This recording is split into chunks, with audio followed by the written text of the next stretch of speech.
Name is Shoaib Akhtar Hussain और आज हम लोग द क्लेवर फार्मर नामक chapter from the book Rainbow की explanation as well as answer question explanation करने वाले हैं. So hope you guys will understand it and like it. Let's start with the chapter. So yeah. So the chapter name is the clever farmer.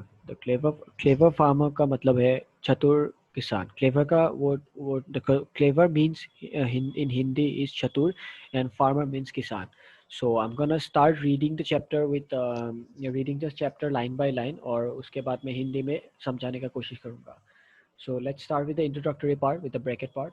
So yeah, so yeah, this is a story of a clever farmer who lived on a hillside where farmers do terrace farming.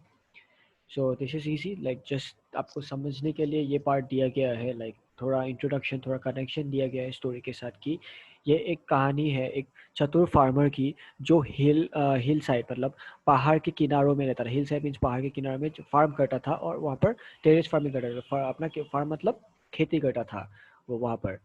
So now let's start with the actual story like let's go into the story. Once a farmer bought a field near a hill side. एक farmer था जो एक plot खरीदा like थोड़ा सा ज़मीन खरीदा near ए हिल side एक पहाड़ के पास एक पहाड़ के किनारे के पास. He then bought a pair of bullock and began ploughing his field happily. फिर उसने एक जोड़ा बैल खरीदा और फिर उसको उस ज़मीन पर जुताई करना शुरू कर दिया. Hardly had he plucked half of the field when a tall man came and cried out loud angrily. मुश्किल से उसने बस आधा जुताई कंप्लीट किया ही था उस फील्ड का कि एक लंबा आदमी आता है चिल्ला चिल्ला कर उसके ऊपर चिल्ला चिल्ला कर आता है कि मतलब गुस्से में चिल्ला चिल्ला कर आता है उसके पास और बोलने लगता है कि hey you there, my house is at the foot of the hill, what are you doing at my terrace. वो बोलने लगता है कि तुम ये क्या कर रहे हो, मेरा घर इस हिल के नीचे में है. Like foot of the hill means जहाँ हिल स्टार्ट होता है, जिस जिस पॉइंट से हिल स्टार्ट होता है उसको फुट ऑफ द हिल कहते हैं. तो उसका घर वही था. और what are you doing at my terrace, so उसका घर नीचे था. तो उस घर के ऊपर ही उस हिल के ऊपर ही फार्मर किसान खेती कर रहा था. तो इसीलिए जुताई कर रहा था एक्चुअली. सो इसीलिए उसको गुस्सा आया कि ये मेरा जगह है, तुम यहाँ पर क्या कर रहे हो, ये मेरा टेरेस पे क्या कर रहे हो. Please do not get angry, be calm, reply the farmer. फिर किसान बोलने लगता है कि तुम गुस्सा मत करो, थोड़ा शांत हो जाओ. फिर फार्मर कंटिन्यू करता है कि I am ploughing the field to sow the seeds, when I grow the crop I shall share the harvest with you every year. फिर फार्मर बोलने लगता है किसान बोलने लगता है कि मैं यहाँ पर जुताई कर रहा हूँ बीजों को बोने के लिए.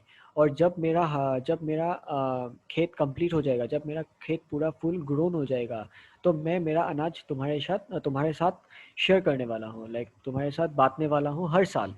और उसके ऊपर फिर से वो कंटिन्यू करता है कि 1 year you take what grows below the ground and the next year you take what grows above the ground. This means it's quite simple. It's like वो दिस मीन्स कि आप let me make you clear about this point. Like कि अब एक पेड़ एक पौधा कैसा होता है, पौधा का दो पार्ट होता है, एक पार्ट ज़मीन के ऊपर रहता है, एक पार्ट ज़मीन के नीचे होता है. तो वही इस किसान ने उस लंबे आदमी को बोलने लगा कि एक साल अगर आप जो पौधा उसका ऊपर वाला पार्ट अगर ले रहे हो, उसके ज़मीन के ऊपर वाला पार्ट अगर आप ले रहे हो, तो मैं ज़मीन के नीचे वाला पार्ट लूँगा. और अगले साल मैं ज़मीन के नीचे वाला पार्ट लूँगा और आप ज़मीन के ऊपर वाला पार्ट लेंगे. तो ये सुनकर the tall man was please, ये सुनकर टॉल मैन बहुत खुश हो गया कि उसको बैठे बैठाए अनाज मिल रहा है घर में. So he just went happy. So या फिर पर उसको he had no idea of the farmer's plan of fooling him. पर उसको थोड़ा सा भी आइडिया नहीं था, थोड़ा सा भी एहसास नहीं था कि किसान उसको किस तरह से बेवकूफ़ बनाने का कोशिश कर रहा है. सो उसको थोड़ा सा भी आइडिया नहीं हुआ. So let's go with the next part of the story. The first year the farmer sowed wheat. Wheat. He took all the wheat as it grew above the ground and gave the roots to the tall men which were below the ground. So पहला साल किसान ने uh, आटा बोया अपने ज़मीन पर.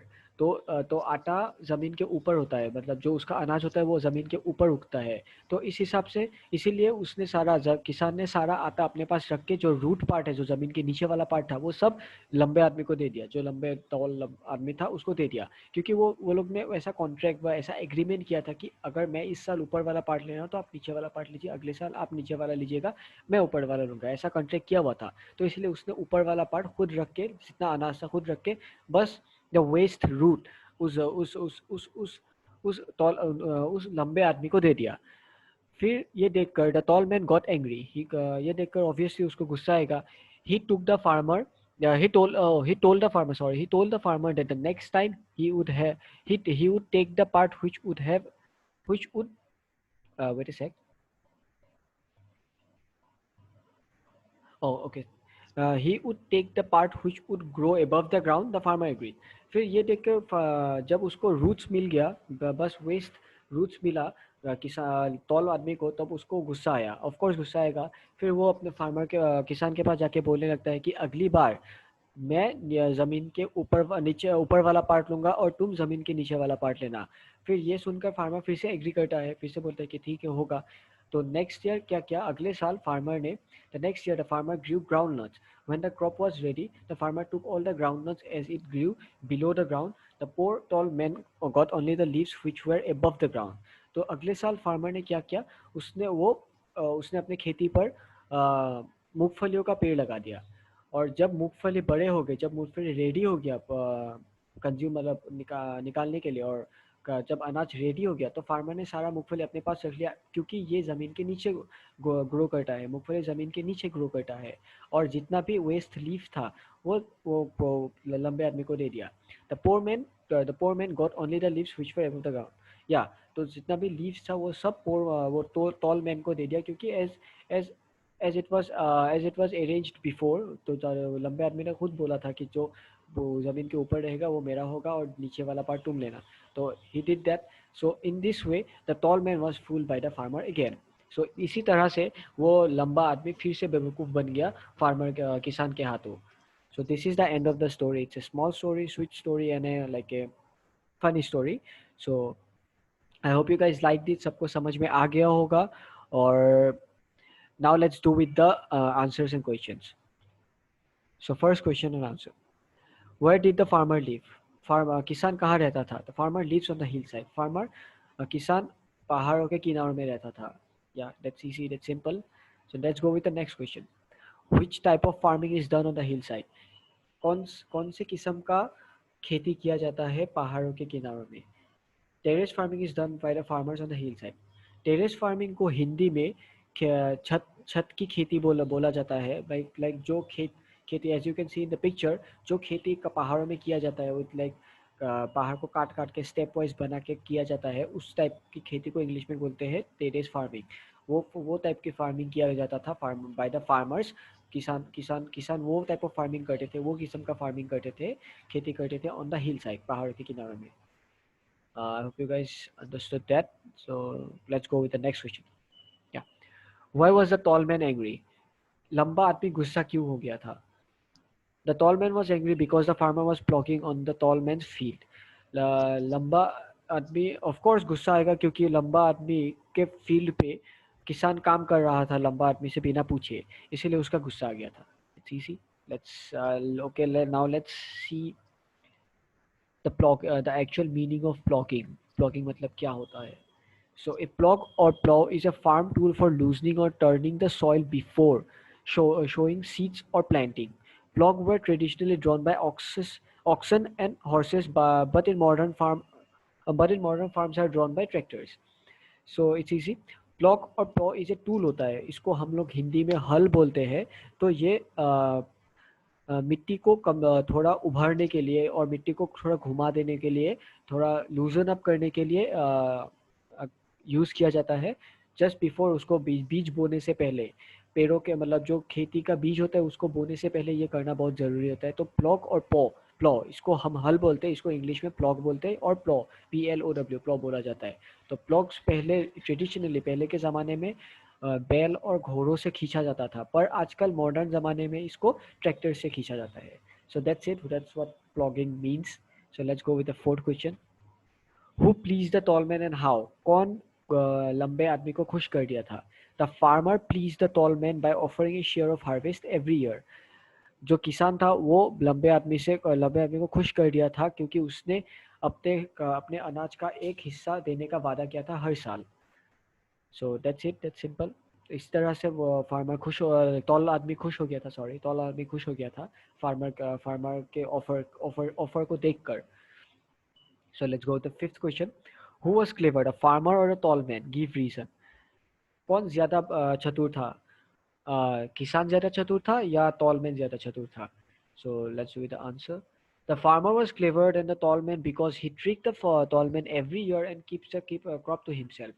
Of course farmer ज़्यादा किसान ज़्यादा चतुर था क्योंकि वो लंबा आदमी को वो हर साल बेवकूफ़ बनाता था और कुछ ना कुछ तरीके से वो सारा अनाज अपने पास रख लेता था. तो ऑफ कोर्स इट्स क्लियर कि वो ज़्यादा चतुर था. Let's go to sixth question. The farmer brought dash a pair of cow, a pair of bullocks, a pair of buffalo, a pair of horses. So this is ये question एकदम second line से लिया गया है book का. सो हम लोग को तभी पता चल गया था, बुक पढ़ के ही पता चल गया था एक्सप्लेनेशन में कि किसान ने एक जोड़ा बैल खरीदा था. बैल मतलब bullocks. So it will be a pair of bullocks as you can see from the picture. So I hope you got that. So let's move to the next slide and number 6, question number 6. Oh, we have done 6, sorry. So let's go to question number 7. That will be the last question, I guess. So yeah, name two crops which grow above the ground and below the ground. दो इसका मतलब है दो crops बताइए. Crops मतलब plant. दो मतलब वो plant, I mean like what to say, crops मतलब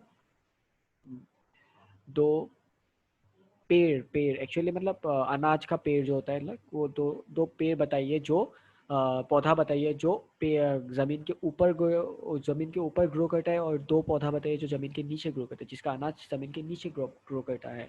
so let's go with the first part of the question. Answer दो पार्ट में है. पहले हम लोग करेंगे जमीन के ऊपर वाला क्रॉप्स, फिर जमीन के नीचे वाला क्रॉप्स.